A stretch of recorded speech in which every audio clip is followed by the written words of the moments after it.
jolly good. Hello, boys and girls, ladies and gentlemen.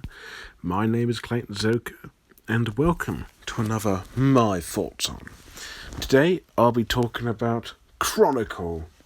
No, not Narnia. Chronicle.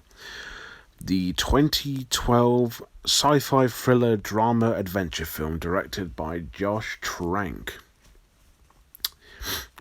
If you don't know who the guy is, he is the man responsible for directing the shitty Fantastic movie. Fantastic Four movie. And to think people called it Fantastic. And he directed Capone, which was also shit also. But there is one good film to come out of him. No, it's not The Kill Point. That's a series. It's this little underrated and pretty forgotten 2012 sci-fi thriller, which goes by the name of Chronicle. Again, not to get confused with Narnia. I didn't see the film when it came out. I was too young to watch it. Although according to IMDb, it's 12A. So why the hell does it say it's a 15 on the DVD? And yes, I do have it on DVD. I actually got this ages ago, 2014 is when I first watched it. I was 2 years too late, but better late than never, eh? The film stars Dean DeHaan, Alex Russell, and pre-Black Panther Killmonger. Was it Killmonger? Eric Killmonger, I think, wasn't it? Michael B. Jordan. So what is the story of Chronicle? Well, it's about these three guys, three high school students. One of them is named Andrew Detmer, played by Dane DeHaan, who is the social outcast, the shy one, and the one who's just awkward. Alex Russell plays Matt Grady, who is Andrew's cousin, and their best friend Steve Montgomery,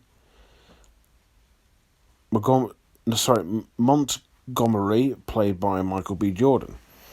One is just a cool, chill-out dude that's funny and all that, and the other one just kind of doesn't seem to do much and just hangs out and just, looks after Andrew until they go down into this little cave and they find this stone or something. I don't know what it is, but they get powers. They can use telekinesis. They can fly. They can use the Force as well. They can do all sorts of things. And they have fun with it until Andrew kind of does something that he shouldn't really do. You see it in the trailer. He uses his Force to he was going to do a trick to make this truck behind him, this dick driver, just trying to make him go off the road and into a ditch. And it kind of goes wrong, and then Matt says, right, we need to actually be responsible for our powers. And the film gets interesting from there, I can say that. I'll leave it there.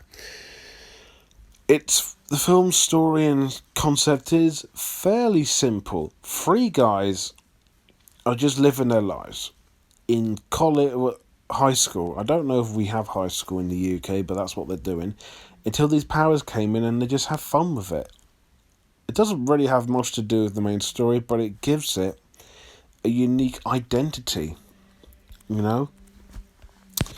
I love the way they incorporate that and how all three of them seem to have their own fun with these powers.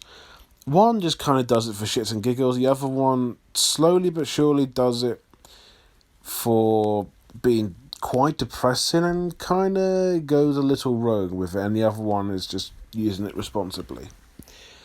The film goes in a direction I didn't... Well, when I first watched it, I thought, holy shit, this would have been cool to see at the cinema. Like I said, I did not see this film when it came out. I'm really ashamed of that, but I wasn't old enough to see it. But this would have been so cool to see in the cinema. Oh, excuse me. And the story goes in a direction that you don't see coming. It goes from just three guys having fun to quickly becoming rather depressing and dark. And I like that. This film just it's like Man of Steel and Brightburn. It's also like Cloverfield too, because keep in mind the film is found footage.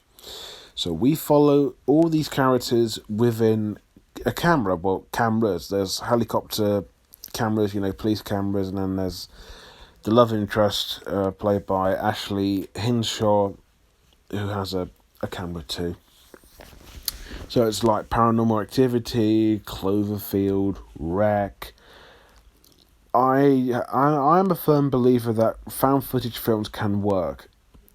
Not ones that have to shake all the time.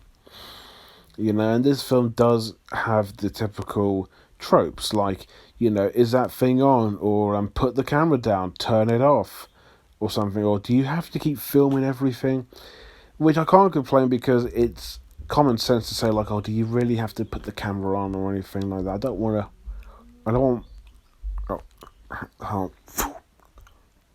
oh, like,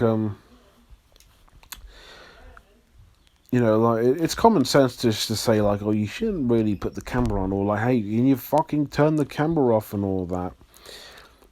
And there are moments in the film where it seems like they are using the camera with CGI, which is understandable because there are scenes where Andrew uses the camera, but he actually uses like gravity. He like moves it around, and you can tell they use effects with that, and I'll get to that in a minute. But the way they use these powers is clever. It determines on whether these people are actually good or not inside. And I mean, the film in the trailer, I think there's only one trailer for the film, and the film's trailer is kind of like 10 was it? It was either 10 Cloverfield Lane or Cloverfield, one of them. It's basically a trailer where it does the job. It just tells you this and that, but not too deeply. May I remind you that trailers give out too much away? Chronicle does it in a very, very unique way. It shows you roughly what it's about, but not too much what it's about. It does just enough to say, oh, that's interesting. That's really, really interesting. I kind of want to see that. It works. It really, really works. And even the posters are quite cool too.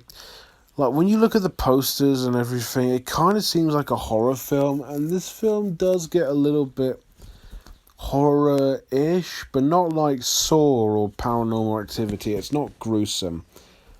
I mean, there is bleeding from these three guys, but it's because they have powers, and that's also seems to be a very common trope too, where characters have nosebleeds, not randomly, but when they have like powers or whenever something happens. It's the first two acts is basically these guys just trying out the powers and seeing how it works, and the third act gets interesting, and then it just ends. The film just ends quickly. Hence why people want to see a sequel, and I want to see a sequel as well, really. The only minor complaint I have is that this film has ideas, which is good. I think the ideas of who these characters are portrayed as and how you would portray them is good. Like, is one evil, is one good, or is one neutral? However, the character of Andrew, which I'll get to also in a bit, makes the film kind of hard to follow his struggle. He has and this is again cliched, he has a father who's angry and drunk and has an ill mother. You can connect the dots. So the film, although it uses these tropes naturally and well, but it's hard not to say, yeah, I've seen that before, I've seen that. But besides being a little too familiar, it uses it well. The found footage, the powers they have, the story is well written, even if it's very familiar. It works really, really well. And I can't fault the people behind this film for that. It's tremendous. It's not the most original story, but it really, really, really works in a tremendous way. Visuals. Obviously, being found footage, you gotta make it look like it's found footage. And the film, I say about 90% looks like it's found footage, and the other 10%, it just looks like they're holding the camera for them. The effects in the film is kind of a double-edged sword. On one hand, they look great, and they do look convincing. On the other, you can tell they just use like strings and like, green screen and all that, but it's still good. It looks good, but at times can look a little convincing and a little obvious as to what technique they are using. Even if the technique is well done, it is quite obvious, and it does make it feel cheap. Because in found footage, you either just use the camera and the effects. Cloverfield did that really well, and I thought it worked fine. Earth to Echo, I'd say that's worse a little, because the effects in that film is not that good. And by the way, I might review that. I haven't watched that film in ages. That film's a little similar to this, like it's got like a supernatural like robot, but for this one it's powers. But this film does it better. It looks more convincing, and it actually looks like they are flying and all that. They use the technique really well. It's actually not 100% real, but it looks like it really, really, really works. Like 100% works. But you can tell it just looks a bit cheap at times, just a little cheap. The film is well shot. It looks good in... Shoot, where was this film filmed? Was it like... Hang on, I'm going to have to look up, because there's like a famous building there or something. I need to have a look, because I'm interested. Location. Do.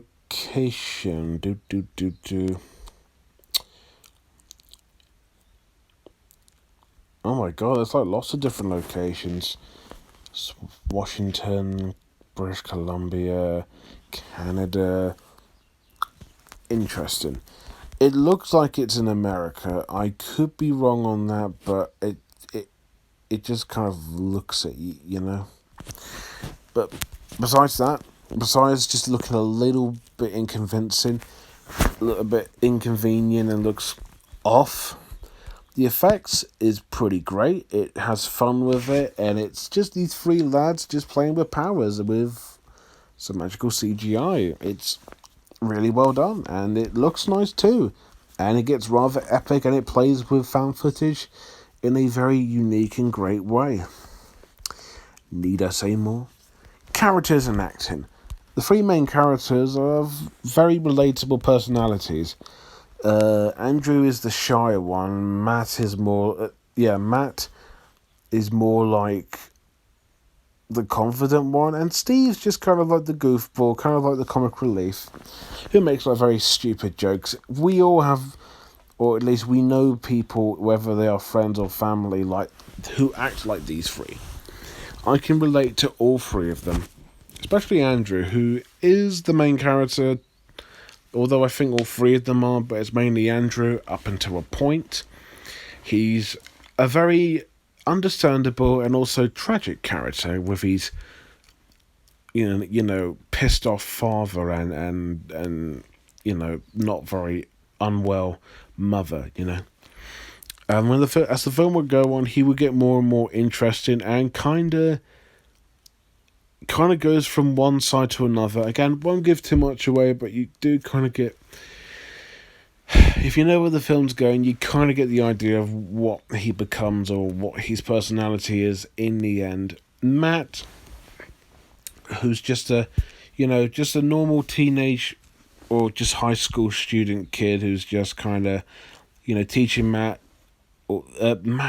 Andrew this and that. He's supposed to look out for him, and Steve is just the best friend, who is actually really fucking funny as well. Other characters in the film include Richard Dempter, who is Andrew's dad. He's more like just the shouty father who's like an obstacle. You got Katie Letter, who I guess is the love interest for Matt, but since she's not in the film for long, neither is Richard.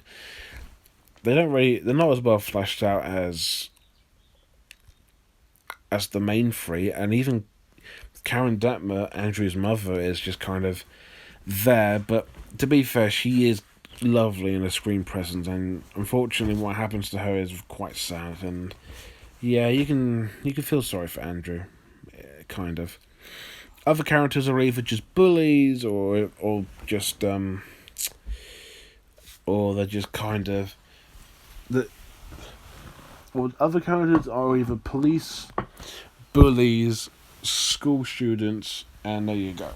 Or people, or it's just people going up and saying, can you not film us? Please turn the camera off and all that. The acting in the film is really fucking good. Really, really great acting. Dean DeHaan really plays up the role of Andrew very, very well. Plays it like a shy, but also very insecurely angry kid. Literally, he is really good and he really gets into his role. Michael B. Jordan, this is my favourite performance by him. Fight me.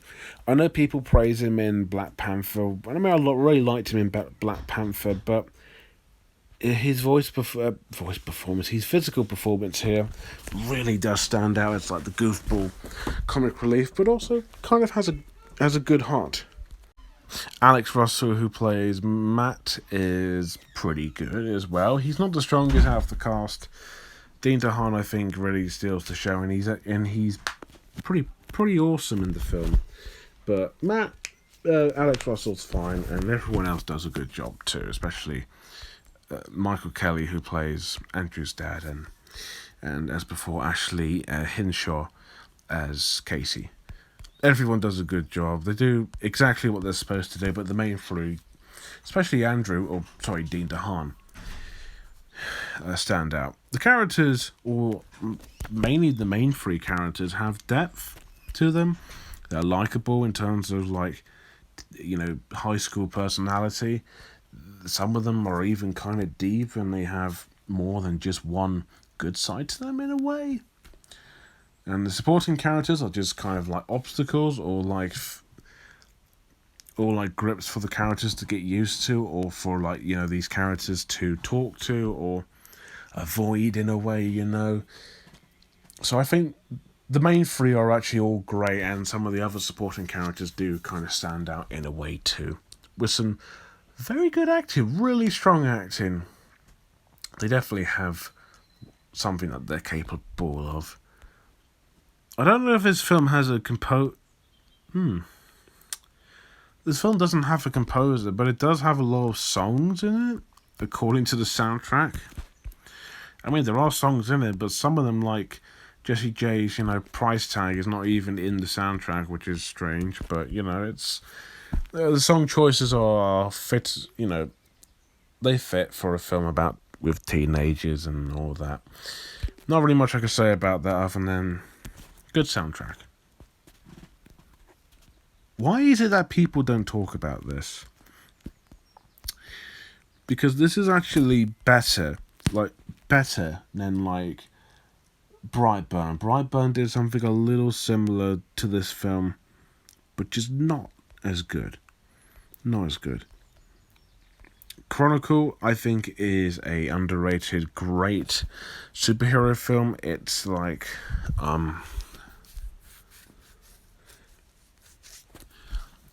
I wouldn't say superhero, but it kind of plays around with the idea of superpowers, and it does it in a rather unique and legit interesting way. The cast is extraordinary. Most of them are great.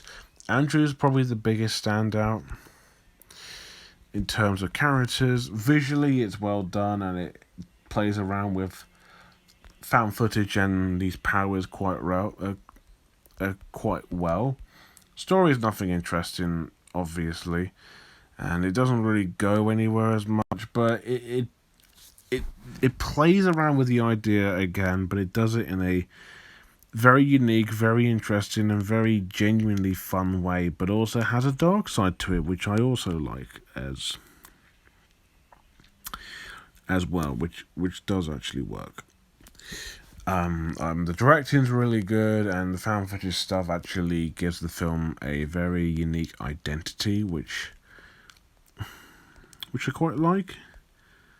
And yeah, I think it's a great film. It's not perfect since it's familiar with its cliches, and the effects can look a bit fake in a way, but still mostly just convincing.